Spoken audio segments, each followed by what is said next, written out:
உங்கள் பசுமையான நினைவுகளை சிறிய பொம்மைகளாக மாற்றி தருகிறோம். அன்பானவர்களுக்கு அழகான பரிசு. Contact 3dselfie.com.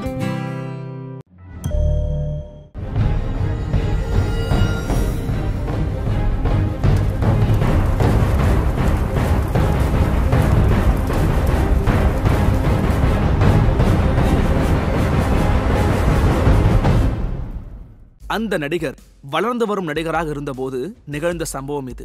ஒரு திரைப்படத்தில் துணை கதாபாத்திரத்தில் நடித்துக் கொண்டிருந்த நேரம். மதிய சாப்பாட்டுக்காக எல்லோரும் பசியோடு உட்கார்ந்து கொண்டிருந்த போது மற்றவர்களைப் போல எப்போது சாப்பாடு வரும் என்று அவரும் காத்துக் கொண்டிருந்தார். பெரிய சாப்பாட்டு கேரியரை எடுத்து வந்ததும் நமக்குத்தான் கொண்டு வரப்படுகிறது என்று தயாரானார். ஆனால் சாப்பாடு அவருக்கு வரவில்லை. அந்த படத்தில் கதாநாயகனாக நடித்துக் கொண்டிருந்த ஒருவருக்கு சென்றது. அவரும் நீண்ட நேரம் காத்திருந்து பார்த்தார், வரவே இல்லை. இத்தனைக்கும் அந்த படத்தின் மிக முக்கியமான பாத்திரத்தில் அந்த நடிகர் நடித்துக் கொண்டிருந்தார். அவருக்கு மட்டுமல்ல, எவருக்குமே வரவில்லை. அந்த படத்தின் கதாநாயகன் சாப்பிட்டு முடித்த பிறகே அனைவருக்கும் சாப்பாடு கிடைத்தது. கதாநாயகனுக்கு உயர்தர அசைவ உணவுகள் கொடுக்கப்பட்டது.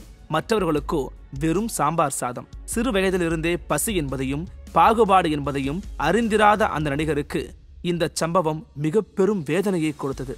நமக்கு நேர்ந்த இந்த கொடுமை இனி யாருக்கும் வரக்கூடாது என்று முடிவெடுத்தார். பசியால் ஒருவர் அவமானப்படுத்தப்படுவதுதான் உலகின் மிகப்பெரிய கொடூரம் என்று எண்ணினார். பின்னாளில் தான் உச்ச நட்சத்திரமாக உயர்ந்தபோது கதாநாயகன் துவங்கி லைட்மேன் வரை ஒரே விதமான சாப்பாடு என்ற முறையை கொண்டு வந்தார்.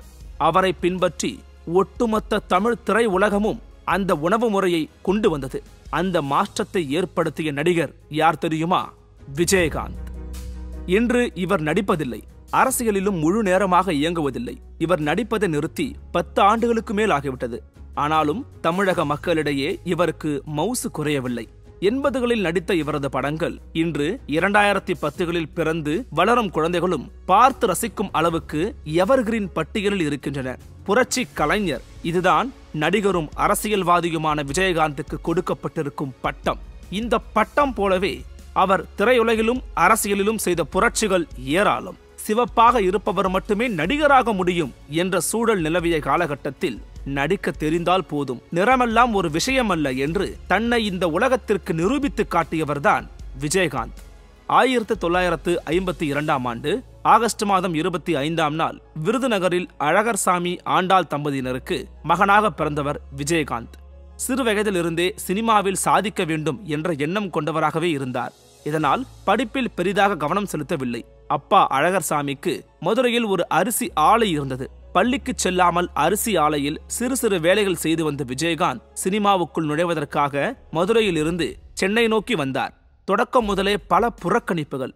எந்த இடத்திலும் விஜயகாந்துக்கு வாய்ப்பு கிடைக்கவில்லை. ஏற்கனவே திரையுலகத்தில் கோலோச்சியவர்களின் ஆதிக்கத்துக்கு மத்தியில் விஜயகாந்தை யாரும் கண்டுகொள்ள தயாராக இல்லை. விஜயகாந்த் வாய்ப்பிற்காக அலைந்து திரிந்து கொண்டிருந்த போது அவரை சினிமாவுக்குள் அழைத்துச் செல்ல போராடியவர் நடிகர் குள்ளமணி. விஜயகாந்துக்கு சினிமா வாய்ப்பு கிடைப்பதற்காக அவரை 2 வீலரில் அழைத்து கொண்டு சினிமா தயாரிப்பு நிறுவனங்களுக்கு செல்வார். அங்கு தனக்கு தெரிந்தவர்களிடம் பேசி விஜயகாந்துக்கு வாய்ப்பு கேட்பார். பெரும்பாலான கதவுகள் திறக்கப்படவே இல்லை. அதன் பிறகு விஜயகாந்தை வைத்து இயக்க சில இயக்குநர்கள் முன் வந்தார்கள். பட வாய்ப்பும் கிடைத்தது. 1979ஆம் ஆண்டு வெளியான ஓம் சக்தி மற்றும் 1980ஆம் ஆண்டு வெளியான தூரத்து இடி முழக்கம் உள்ளிட்ட படங்கள் விஜயகாந்துக்கு ஓரளவுக்கு அடையாளத்தை கொடுத்தது.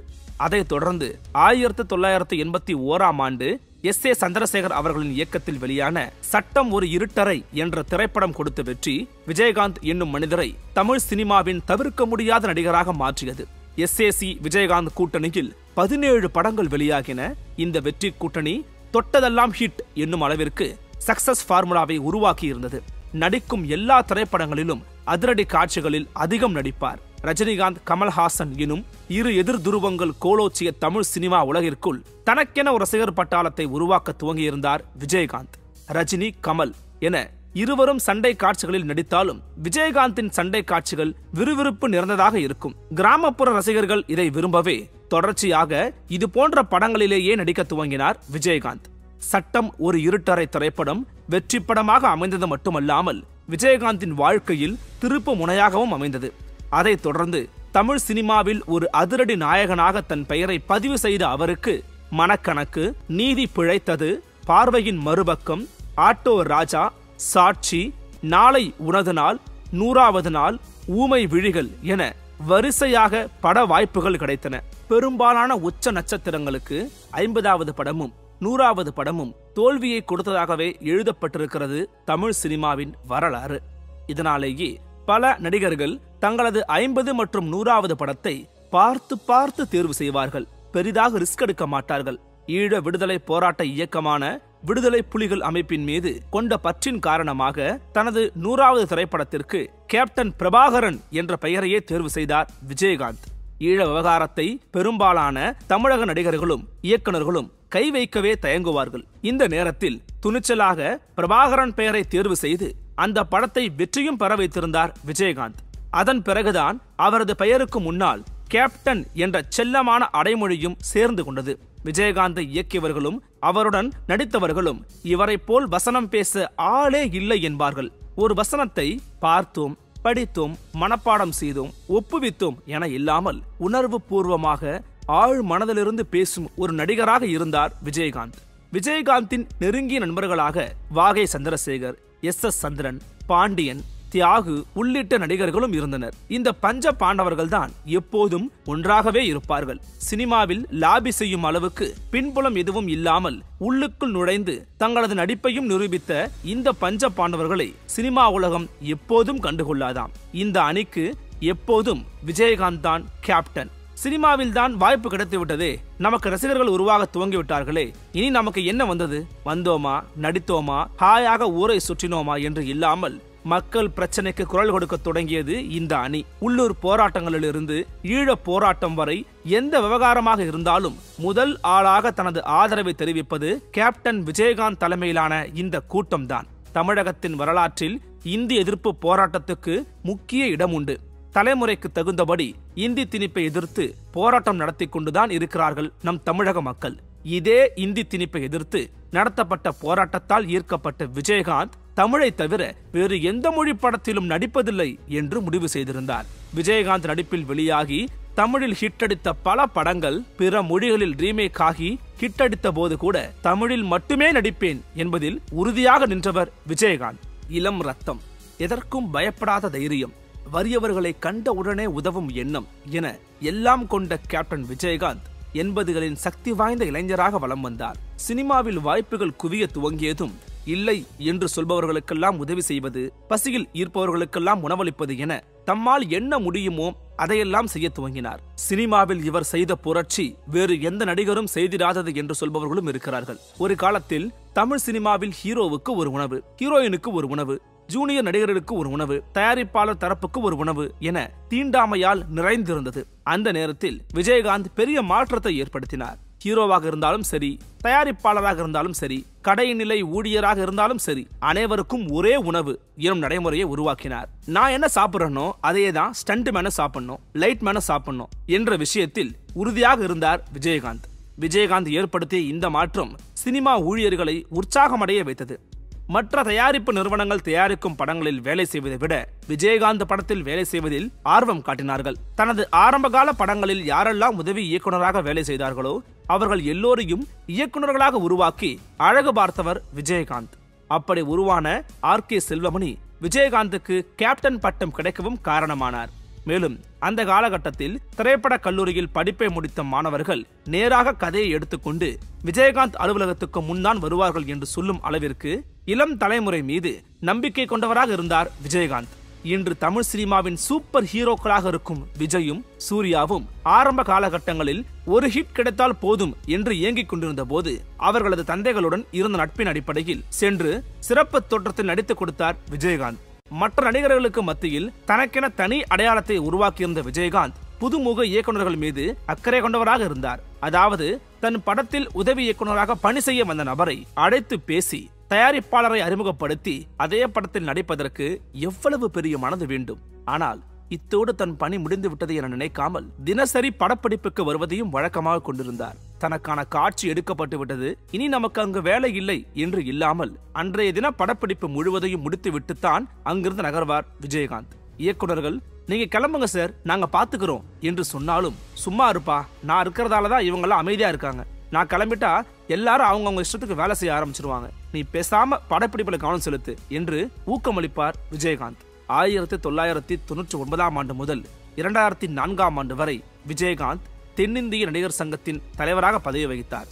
அப்போது அனைத்து நடிகர்களையும் ஒன்றிணைத்து சிங்கப்பூர் மற்றும் மலேசியாவில் கலை நிகழ்ச்சிகள் நடத்தி கடனில் தடுமாறிக் கொண்டிருந்த நடிகர் சங்கத்தை மீட்டெடுத்து நலிவடைந்த திரைக்கலைஞர்களுக்கு உதவி செய்து பெரும் மாற்றத்தை உருவாக்கியிருந்தார் விஜயகாந்த். திரையுலகில் எந்த அளவுக்கு மாற்றத்தை ஏற்படுத்தி இருந்தாரோ அதே அளவுக்கு சமூகத்திலும் அக்கறை கொண்டவராக இருந்தார் விஜயகாந்த்.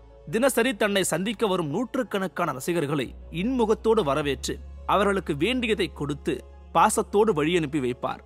அவர் வீட்டில் எப்போதும் அடுப்பு எரிந்து கொண்டே இருக்கும். விஜயகாந்த் நடிகராக இருக்கும் போதே ஒரு அரசியல் தலைவரை போலத்தான் செயல்பட்டார். ஒரு பெரிய கட்சிக்கு பூத் கமிட்டிகள் இருப்பதை போலவே கிராமங்கள் தோறும் ரசிகர் மன்றங்கள். எந்த ஊருக்கு சென்றாலும் அந்த ஊரில் இருக்கும் விஜயகாந்தின் ரசிகர் மன்ற நிர்வாகியின் வீட்டுக்கு செல்வது என்று தன் ரசிகர்களை அரவணைத்து செல்பவராகவே இருந்தார் விஜயகாந்த். சினிமாவில் அதிரடி நாயகனாக புரட்சி பேசிய விஜயகாந்தை கிராமப்புற மக்கள் விஜயகாந்த் அரசியலுக்கு வரும் முன்பே இவரால் தான் மாற்றம் ஏற்படும் என்ற நம்பிக்கையோடு காத்திருக்க துவங்கியிருந்தனர். வயதான தாத்தா பாட்டிமார்களுக்கு ஜா என்னும் எழுத்து புதிது என்பதால் பாசமாக விஜயகாந்த் என்றுதான் அழைப்பார்களாம்.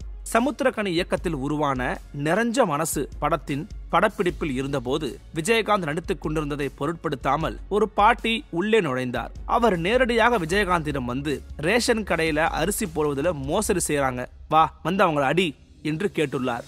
யாரையும் அப்படியெல்லாம் அடித்துவிட முடியாது என்று அவருக்கு ஆறுதல் சொல்லி அனுப்பி வைத்ததோடு அவருக்கு தேவையான அரிசியையும் கொடுத்து அனுப்பியுள்ளார் விஜயகாந்த். விஜயகாந்தே இயக்கி நடித்த விருதகிரி படத்துக்கு பிறகு அவர் சினிமா படங்களில் நடிப்பதை நிறுத்திவிட்டார். அவருக்கு அடுத்த தலைமுறை சினிமாவை பார்த்துக் கொள்ளும் என்பது நம்பிக்கை.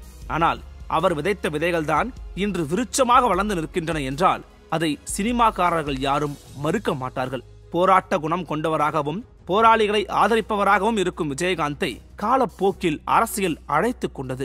சினிமாவில் உச்சமாக இருக்கும் நடிகரை அரசியல் இழுத்து போடுவது தமிழகத்தில் ஒன்றும் புதிதல்ல. இன்று கூட கமல் கட்சியை தொடங்கி தேர்தலை சந்தித்து வருகிறார்.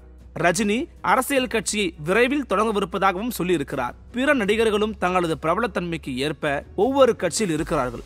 மாற்று அரசியல், தனி கட்சி என்று ரஜினியும் கமலும் பேசிக் கொண்டிருக்கும் காலகட்டம் தமிழகத்தின் இருவரும் ஆளுமைகளான கருணாநிதியும் ஜெயலலிதாவும் இல்லாத ஒரு காலகட்டம். ஆனால் தமிழகத்தில் இருவரும் இருந்தபோதே இரண்டு கட்சிகளையும் எதிர்த்து கட்சியை தொடங்கி தனித்து தேர்தலை சந்தித்தார் விஜயகாந்த். அப்போது அவர் முன்வைத்த ஒரே முழக்கம் வறுமையை ஒழிப்பது. திராவிட அரசியலுக்கு மாற்று அரசியல் என்று பேசாமல் மக்களின் வறுமையை ஒழிப்பதை பற்றி பேச தொடங்கியிருந்தார் விஜயகாந்த். இந்தியாவில் பல ஆளும் கட்சிகள் ரேஷன் பொருட்களை வீடு தேடி கொண்டு வந்து கொடுப்பதாக சொல்லிக் கொண்டிருக்கின்றன. தமிழகத்தில் கூட இந்த விவாதம் அவ்வப்போது எழுவதும் அடங்குவதும் வழக்கமான நிகழ்வாகவே இருக்கிறது. ஆனால் கட்சி தொடங்கி தான் சந்தித்த முதல் தேர்தலிலேயே இந்த வாக்குறுதியை கொடுத்திருந்தார் விஜயகாந்த். 2006 ஆண்டு நடைபெற்ற சட்டமன்ற தேர்தலையும் 2009 ஆண்டு நடைபெற்ற நாடாளுமன்ற தேர்தலையும் தனித்து சந்தித்தார் விஜயகாந்த். விஜயகாந்த் மட்டும் 2006 ஆண்டு சட்டமன்ற தேர்தலில் வெற்றி பெற்று எம்எல்ஏவாக ஆகியிருந்தார். அதன் பிறகு 2011 ஆண்டு சட்டமன்ற தேர்தலை அதிமுக கூட்டணியில் சந்தித்த தேமுதிக 29 தொகுதிகளில் வெற்றி பெற்றது. திமுக படுதோல்வியடையவே விஜயகாந்த் எதிர்க்கட்சி தலைவராக ஆனார். கட்சி பங்கேற்ற இரண்டாவது தேர்தலிலேயே மாபெரும் வெற்றி பெற்று எதிர்க்கட்சி தலைவரானது வரலாற்று சாதனைதான். அதன் பிறகு சட்டசபை விவாதத்தில் ஒருமுறை ஆளும் கட்சி அமைச்சர்களை கடுமையாக திட்டியதும் அது பெரிய சர்ச்சையாக வெடித்து அதிமுக கூட்டணியை விட்டு தேமுதிக வெளியேறியதும் உங்களது நினைவில் இருக்கும். 2016 ஆண்டு நடைபெற்ற தேர்தலில் மதிமுக, கம்யூனிஸ்ட் கட்சிகள், விடுதலை சிறுத்தைகள் ஆகியவை இணைந்து மக்கள் நல கூட்டணியை உருவாக்கியிருந்தன. இந்த கூட்டணியின் முதல்வர் வேட்பாளராக தேர்வு செய்யப்பட்டிருந்தார் விஜயகாந்த். ஆனால் இந்த கூட்டணி படுதோல்வி அடைந்தது. அதை அடுத்த 2019 ஆண்டு தேர்தலிலும் ஒரு தொகுதியில் கூட வெற்றி பெறவில்லை தேமுதிக. சிறந்த நடிகருக்கான விருது, கலைமாமணி விருது, பிலிம்பேர் விருது ஆகியவற்றோடு சேவை மனப்பான்மை மற்றும் உதவும் குணத்திற்காக 2001 ஆண்டில் சிறந்த இந்திய குடிமகன் என்ற விருதையும் பெற்றுள்ளார் விஜயகாந்த். இவரது சேவை மற்றும் அரசியல் செயல்பாட்டை கௌரவிக்கும் வகையில் 2011 ஆண்டு கௌரவ டாக்டர் பட்டமும் கிடைத்தது. மக்கள் அன்போடு அழைக்கும் கேப்டன் விஜயகாந்துக்கு உடல்நிலை சரியில்லை. தற்போது சற்று தேறி வருகிறார். விரைவில் பழைய பன்னீர் செல்வமாக தேர்தல் களத்தில் சுற்றிச் சுழல வேண்டும், திரையில் தோன்ற வேண்டும் என்பது அவரது லட்சோப லட்ச தொண்டர்களின் எதிர்பார்ப்பு.